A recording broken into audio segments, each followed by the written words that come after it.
तबलीगी जमात ने समाज में नफरत फैलाने की ताक में बैठे लोगों को एक बढ़िया बहाना दे दिया। देश में जैसे जैसे कोरोना के मरीजों की संख्या बढ़ने लगी, वैसे वैसे तबलीगी जमात का कोरोना कनेक्शन साबित करने की कोशिशें बढ़ गईं। सबसे ज्यादा दुख इस बात की है कि इस काम में सरकार भी पीछे नहीं रही। सरकार की ओर से कोरोना के मरीजों का जो आंकड़ा दिया जा रहा है, उसमें भी अलग से बताया जा रहा है कि इनमें तबलीगी जमात के मरीजों की संख्या कितनी है। मरीजों को बच्चों, बूढ़ों, जवानों की कैटेगरी में बांटना या पुरुष या महिला की कैटेगरी में अलग करके बताना तो समझ में आता है, लेकिन मरीजों का धर्म के आधार पर वर्गीकरण करना निहायत गलत अप्रोच है। जब कितने ब्राह्मण या कितने क्षत्रिय या कितने जैन, कितने बौद्ध, कितने सिख मरीज हैं, इसकी गिनती नहीं रखी जा रही है, तो फिर तबलीगी जमात के कितने मरीज हैं, इसे बताने के पीछे क्या मंशा है? क्या इस तरह महामारी का सांप्रदायिकरण नहीं हो रहा है? कुछ दिन पहले जब केंद्रीय स्वास्थ्य मंत्रालय की ओर से देश में कोरोना पीड़ितों की कुल संख्या बताई गई, तो उसमें अलग से ये बताया गया कि इसमें तबलीगी जमात से जुड़े लोगों की संख्या कितनी है, जबकि केंद्रीय स्वास्थ्य मंत्रालय की ही एडवाइजरी है कि तमाम एहतियात बरतने के बावजूद अगर कोई संक्रमित हो जाता है तो ये उसकी गलती नहीं है। मरीज और उसके परिवार को ऐसे समय में सहयोग और मदद की जरूरत होती है। इसी तरह WHO ने सभी देशों की सरकारों से अपील की है कि कोरोना के मरीजों को लेकर राजनीति न की जाए और उन्हें धर्म के आधार पर न बांटा जाए। निजामुद्दीन मरकज का मामला सामने आने के बाद जब कोरोना के पॉजिटिव मामले तेजी से बढ़े थे, तो इसके बाद से दिल्ली सरकार के हेल्थ बुलेटिन में मरकज से जुड़े मामलों की संख्या अलग से बताई जाती है, जिस पर दिल्ली अल्पसंख्यक आयोग के अध्यक्ष डॉक्टर जफरुल इस्लाम खान ने चिंता जताते हुए केजरीवाल सरकार को पत्र लिखकर अपील की कि संप्रदाय के आधार पर बनाए गए अलग कॉलम को जल्द से जल्द हटाया जाए, क्योंकि इससे इस्लामोफोबिया के एजेंडे को बढ़ावा मिल रहा है। खत में आगे लिखा गया है कि मरकज वालों का आंकड़ा अलग लिखने की वजह से देश के कई हिस्सों में मुसलमानों पर हमले हो रहे हैं। जब सरकार को WHO की अपील की परवाह नहीं है या भारत की अनेकता में एकता वाली संस्कृति का लिहाज नहीं है, तो भला इस देश का मीडिया धर्म के नाम पर अलगाव का झंडा बुलंद करने में पीछे क्यों रहे?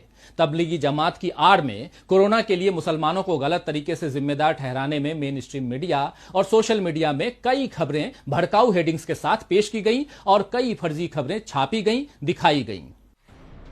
महामारी के वक्त जब देश में स्वास्थ्य सुविधाओं, मजदूरों की हालत, आर्थिक मंदी और तालाबंदी के दौरान हो रही दिक्कतों पर चर्चा होनी चाहिए, तो ऐसे वक्त में टीवी के प्राइम टाइम में हिंदू मुस्लिम एजेंडा लौट आया है। बीते कुछ दिनों में तबलीगी जमात के नाम पर कई फेक न्यूज सो कॉल्ड प्रतिष्ठित मीडिया संस्थानों में चलाई गईं और बार बार पुलिस प्रशासन को इसका खंडन करना पड़ा। ANI के यूपी ट्विटर हैंडल ने नोएडा के DCP संकल्प शर्मा के हवाले से लिखा, नोएडा सेक्टर 5 हरौला में रहने वाले जिन लोगों को क्वारंटीन किया गया है, उनका संपर्क तबलीगी जमात से था। न्यूज 18 इंडिया के एंकर अमीश देवगन ने इसे रीट्वीट करते हुए लिखा, जमात ने कुछ भी नहीं छोड़ा, आर पार इसे समझने में आपकी मदद करेगा। लेकिन ये खबर गलत पाई गई, क्योंकि जिन्हें क्वारंटीन किया गया वे सेक्टर 8 की झुग्गी झोपड़ी में रहने वाले थे और इनका जमात से कोई लेना देना नहीं था।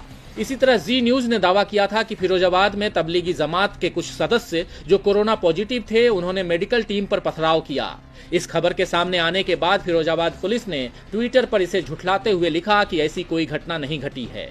इलाहाबाद से आई हत्या की एक खबर को तबलीगी जमात से जोड़ने की कोशिश की गई। न्यूज एंकर दीपक चौरसिया ने अपनी एक टिप्पणी में ये बात कही थी, जिसे प्रयागराज पुलिस ने रिट्वीट करते हुए साफ किया कि इस घटना का तबलीगी जमात से कोई संबंध नहीं है। हाल ही में अरुणाचल प्रदेश के बारे में जी न्यूज ने खबर चलाई कि वहां 11 जमात सदस्य मिले हैं जो कोरोना संक्रमित हैं, जबकि वहां केवल 1 मरीज है। इस न्यूज का जब खंडन आ गया तो जी न्यूज ने इसे मानवीय भूल बताकर खेद जतला लिया। आपको याद होगा कि कोरोना के फैलने के कुछ दिनों पहले ही उत्तर पूर्वी दिल्ली दंगों का शिकार हुई थी, इसीलिए अभी अधिक सावधानी बरतने की जरूरत थी। लेकिन जैसे शेर के मुंह को खून का स्वाद लग जाए तो फिर वो आदमखोर बन जाता है। कुछ ऐसा ही हाल देश के कुछ अति राष्ट्रवादी पत्रकारों और खास मकसद के लिए गठित IT सेल का है। इन्हें तब तक चैन नहीं आता जब तक इनकी वजह से देश में नफरत न बढ़ जाए और उस नफरत का शिकार कुछ मासूम लोग न हो जाएं।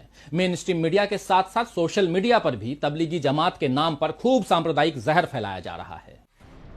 बीते दिनों सोशल मीडिया पर एक पोस्ट वायरल हुई, जिसमें सुरक्षा कर्मियों से घिरे 2 लोग दिख रहे हैं। साथ ही बरामद किए गए नकली सैनिटाइजर्स और उन्हें बनाने में इस्तेमाल कच्चा माल और मशीनें भी नजर आ रही हैं। वायरल हो रही इस पोस्ट में कहा गया है कि ये बरामदगी भारत में हुई है और ये गलत काम करने वाले लोग मुसलमान हैं। यानी इस खबर को एक सांप्रदायिक एंगल भी दे दिया गया है, जबकि सच ये है कि ये खबर बांग्लादेश की है, जहां के नारायणगंज जिले में पड़े एक छापे में भारी मात्रा में नकली हैंड सैनिटाइजर बरामद हुआ था। वैसे भारत में भी नकली चीजों का कारोबार करने वालों की कमी नहीं है। कुछ दिनों पहले हैदराबाद और मानेसर में पुलिस ने नकली सैनिटाइजर बनाने वालों पर छापा मारा। हैदराबाद में तो ये काम एक हिंदू का है, जबकि मानेसर के आरोपी के धर्म के बारे में कोई जानकारी नहीं है। वैसे भी गलत काम करने वाले अधर्मी ही होते हैं, लेकिन फेक न्यूज के कारोबारियों को धर्म अधर्म का ये फर्क समझ नहीं आता। कुछ पुरानी तस्वीरें और पाकिस्तान के कुछ वीडियो सोशल मीडिया पर सर्कुलेट कर ये दावे किए गए कि तबलीगी जमात के सदस्यों ने पुलिस और अस्पताल कर्मियों के साथ दुर्व्यवहार किया है, जबकि बाद में इनका सच भी सामने आ गया। दरअसल भारत में कोरोना को धर्म से जोड़ने का ये सिलसिला अचानक शुरू नहीं हुआ है, बल्कि बड़े ही सुनियोजित तरीके से फेक जानकारियां और वीडियो फैलाए गए और आम लोगों तक ये धारणा पहुंचाई गई कि मुसलमान कोरोना से न सिर्फ पीड़ित है, बल्कि इसे जानबूझकर फैला रहे हैं। तो फेक न्यूज चलाने वाले या मौलाना आया, कोरोना लाया, कोरोना जिहाद, निजामुद्दीन का विलेन कौन जैसी हेडलाइंस परोसने वाले भारत के संविधान को मुंह चिढ़ा रहे हैं। भारत का नागरिक होने के नाते इनकी जिम्मेदारी है कि वे संविधान का पालन करें, लेकिन वे तो इस जिम्मेदारी से पल्ला झाड़ रहे हैं। और सत्ता में बैठे लोगों का हाल इससे भी बुरा है, क्योंकि संविधान के नाम पर शपथ लेने के बावजूद उनके काम ऐसे हैं जो इस शपथ का निर्वाह करते नहीं दिखते। देश का हर मुसलमान तबलीगी जमात से जुड़ा नहीं है, लेकिन इस वक्त माहौल ऐसा बना दिया गया है जैसे मानो देश में मुसलमानों के कारण ही कोरोना फैला है। तबलीगी जमात की गलती वाकई बहुत बड़ी है, लेकिन इसकी सजा देश के सारे मुसलमानों को नहीं दी जा सकती है, और इसी तरह सारी गलती अकेले तबलीगी जमात की भी नहीं है। इस लापरवाही में सरकार की भूमिका पर भी सवाल उठे हैं। यह दुखद है कि देश के मुसलमानों को बार बार अपनी देशभक्ति साबित करने की जरूरत पड़ती है। उन्हें अक्सर शक की निगाहों का सामना करना पड़ता है। अभी कोरोना के बढ़ते मामलों में भी शक की सुई मुसलमानों की ओर घूम गई, लेकिन देश के सभी मुसलमानों को तबलीगी जमात से जोड़ने वालों को ये पता होना चाहिए कि भारत में मुस्लिम समुदाय कई फिरकों में भी बटे हुए हैं। तबलीगी जमात भारत के सभी मुसलमानों का प्रतिनिधित्व नहीं करता है। भारतीय मानव शास्त्रीय सर्वेक्षण के प्रोजेक्ट पीपुल्स ऑफ सीरीज के तहत KS सिंह के संपादन में प्रकाशित इंडियाज कम्युनिटीज के अनुसार भारत में कुल 584 मुस्लिम जातियां और पेशेगत समुदाय हैं। इसीलिए इस विविधता को नजरअंदाज नहीं किया जाना चाहिए। जहां तक सवाल कोरोना के बढ़ने का है, तो इसमें तबलीगी जमात की लापरवाही के साथ साथ मशाल जुलूस निकालने वाले या अपने जन्मदिन का जश्न मनाने वाले भाजपा विधायकों की लापरवाही को भी देखना चाहिए। कोरोना के मरीजों को चिन्हित करने के लिए कुछ राज्यों में सरकारों ने बाकायदा चेतावनी जारी की है कि तबलीगी जमात से जुड़े लोग बाहर आकर अपनी जानकारी दें। लेकिन क्या ऐसी ही चेतावनी उन लोगों को दी गई जिन्होंने विदेश से आकर 13वीं का भोज कराया या सपरिवार पिकनिक के लिए चले गए? गाजियाबाद के बीजेपी सांसद और पूर्व केंद्रीय मंत्री जनरल VK सिंह ने तो बीते दिनों यहां तक कह दिया कि गाजियाबाद में तबलीगी जमात के लोगों की वजह से मामलों में बढ़ोतरी हुई है। यह आतंकवाद की घटना है, इनके साथ आतंकवादियों जैसा बर्ताव होना चाहिए। लेकिन क्या उन्हें इसमें गृह मंत्रालय की गलती नजर नहीं आती? महाराष्ट्र के गृह मंत्री अनिल देशमुख ने पूछा है कि कोरोना वायरस के प्रसार के लिए क्या अमित शाह के नेतृत्व वाले केंद्रीय गृह मंत्रालय को जिम्मेदार नहीं ठहराया जाना चाहिए? दिल्ली में तबलीगी मरकज के बिल्कुल नजदीक निजामुद्दीन थाना है, इसके बावजूद उन्होंने इसे क्यों नहीं रोका? क्या इसके लिए केंद्रीय गृह मंत्रालय जिम्मेदार नहीं है?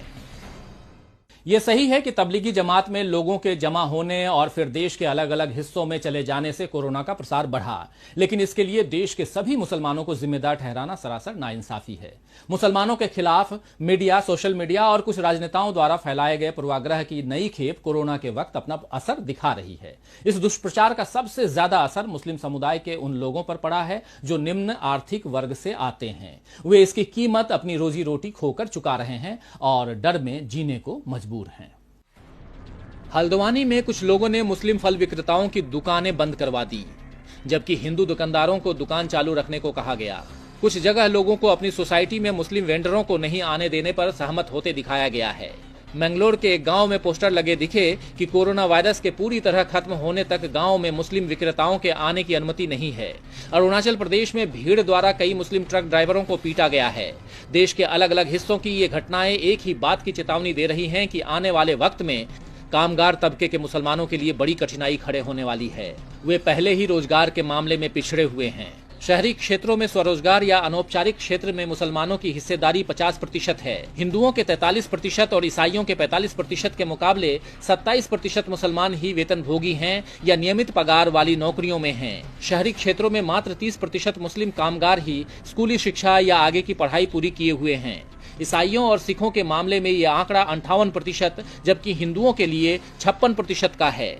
सच्चर कमेटी की 2006 में प्रकाशित रिपोर्ट के अनुसार आईपीएस अधिकारियों में मुसलमान 4%, आईएएस अधिकारियों में 3% और आईएफएस अधिकारियों में 2% से भी कम हैं। और इन बीते 14 सालों में इन आंकड़ों में कोई खास बदलाव नहीं आया होगा।